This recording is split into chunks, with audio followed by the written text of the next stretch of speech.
வாழ்க வையகம், வாழ்க வையகம், வாழ்க வளமுடன்.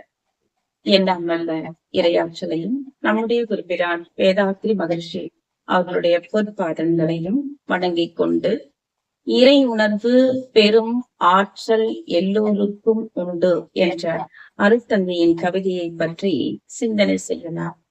மறைபொருளாம் அறிவு சிவம் இரண்டும் ஒன்றாய் நானாய் மனிதன் திகழும் மா பதம் பேரானால் இறை உணர்வால் தன் முனைப்பு பேரறிவாய் மாறும்.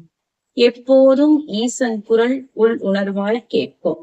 குறை அறிவால் பொருள் புகழ் புலனின்பம் இவற்றால் கொடிய வறுமை பெருகும். நிறைவு கிட்டா வாழ்வே.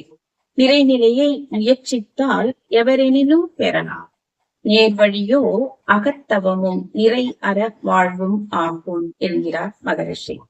மறைபொருளாம் அறிவு சிவம் இரண்டும் ஒன்றாய் நானாய்.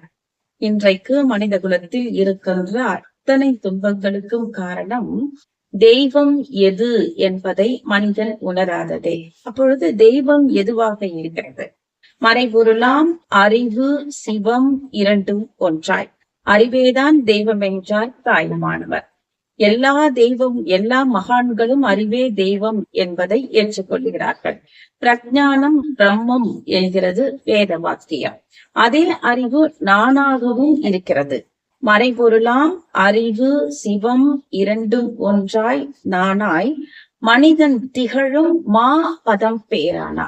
இறைவனே தானாக உணர்கின்ற ஒரு மா பதம் பேரு வரம் மனிதனுக்கு கிட்டினால் இறை உணர்வால் தன் முனைக்கு பேர் அறிவாய் மாறும். அப்பொழுது ஒரு மனிதனுக்கு தான் என்ற தன் உணர்வு அற்று இறைவனே நானாக இருக்கிறான் என்ற உணர்வு கிட்டும். இறை உணர்வால் தன் முனைப்பு பேரறிவாய் மாறும். எப்போதும் ஈசன் குரல் உள் உணர்வாய் கேட்கும். அப்பொழுது ஒரு மனிதன் நினைக்கக்கூடிய எண்ணங்கள் எல்லாம் இறைவனுடைய குரலாக இறைவனுடைய வேத வாக்கியங்களாக வெளிப்படும். அதைதான் வள்ளுவம் சொல்லும், ஐயப்படாதது அகத்தது உணர்வானை தெய்வத்தோடு ஒப்ப கொளல் என்கிறது. அறிவே தெய்வமாக இருக்கிறது, அது நானாகவும் இருக்கிறது என்ற நிலையில் ஒரு மனிதன் சிந்திக்கக்கூடிய சிந்தனைகள் எண்ணங்கள் எல்லாம் இந்த உலக மக்களுக்கு நன்மை பயக்கக்கூடியதாகவே அமைகிறது. இவ்வாறுதான் ஒவ்வொரு மகான்களும் தன்னுடைய வாழ்க்கையை இந்த உலகிற்கு அர்ப்பணித்து மக்கள் வாழ்வதற்கு ஒரு வாழ்க்கை நெறியை போதனை செய்து கொடுத்திருக்கிறார்கள். குறை அறிவால் பொருள் புகழ் புலனின்பம் இவற்றால் கொடிய வறுமை பெருகும். நிறைவு கெட்டா வாழ்வே. ஒரு மனிதனுக்கு ஏற்படக்கூடிய அத்தனை துன்பங்களுக்கும் காரணம் அறிவின் குறைபாடே. அறிவு குறைபாடுள்ள மனிதனுடைய வாழ்க்கை எப்படி இருக்கும் என்றால், பொருளுக்காகவும் புகழுக்காகவும் புலன் இன்பங்களுக்காகவும் தன்னுடைய வாழ்க்கையின் நோக்கத்தை மறந்து வாழ்ந்து கொண்டிருக்கின்ற ஒரு மனிதன் துன்பத்தை சந்திப்பான். அந்த மனிதனால் மற்ற சமுதாய மக்களும் துன்பத்தை அனுபவிக்கக்கூடிய ஒரு நிலை ஏற்படும். அதைதான் மகரிஷி விளக்குகிறார். குறை அறிவால் பொருள் புகழ் புலனின்பம் இவற்றால் கொடிய வறுமை பெருகும். கொடிய வறுமை என்றால் இந்த உலகில் உள்ள மக்களிலே பஞ்சமகா பாதகங்கள் பெருகும் என்கிறார். நிறைவு கிட்டா வாழ்வே. அந்த மனிதன் வாழ்வின் நோக்கத்தை மறந்து வாழ்வதால் அந்த மனிதனுடைய வாழ்க்கையிலே நிறைவு கிட்டாது, ஆத்ம நிறைவு கிட்டாது என்கிறார். இறைநிலையை முயற்சித்தால் எவரெனினும் பெறலாம். இறைவனை உணரக்கூடிய ஆற்றல் யாருக்கு உண்டு என்றால் ஒவ்வொரு மனிதனுக்கும் அந்த தகுதி உண்டு. முயற்சி செய்தால் அவர்கள் பெறலாம் என்கிறார். நிறைநிலையை முயற்சித்தால் எவரெனினும் பெறலாம்.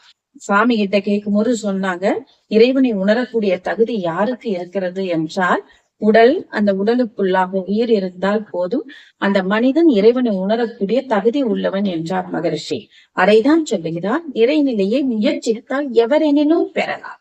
நேர் வழியோ அகத்தவமும் நிறை அற வாழ்வும் ஆகும். இறைவனை உணர்வதற்கு என்ன வழி என்றால் தியான பயிற்சிகள் செய்ய வேண்டும்.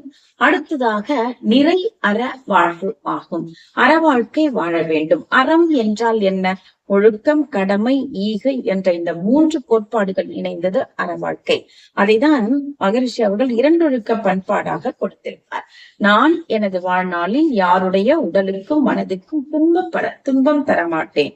துன்பப்படுவோருக்கு என்னால் முடிந்த உதவிகளை செய்வேன் என்று ஒரு கோட்பாடாக மகரிஷி அவர்கள் கொடுத்திருக்கிறார்கள். அதைதான் வள்ளுவம் சொல்லும், ஈதல் இசைவப்பட வாழ்த்தல் அது வல்லது ஊதியம் இல்லை என்கிறது வள்ளுவம். இதேதான் நான் வாழுகின்ற வாழ்க்கை எப்படி இருக்க வேண்டும், பிறருக்கு உதவி செய்து வாழ வேண்டும், பிறருக்கு துன்பம் இல்லாமல் வாழ வேண்டும். இந்த இரண்டே கோட்பாடுகளில் வாழ வேண்டும். இதுதான் அறவாழ்க்கை என்று விளக்குகிறார் அருட்தந்தை அவர்கள்.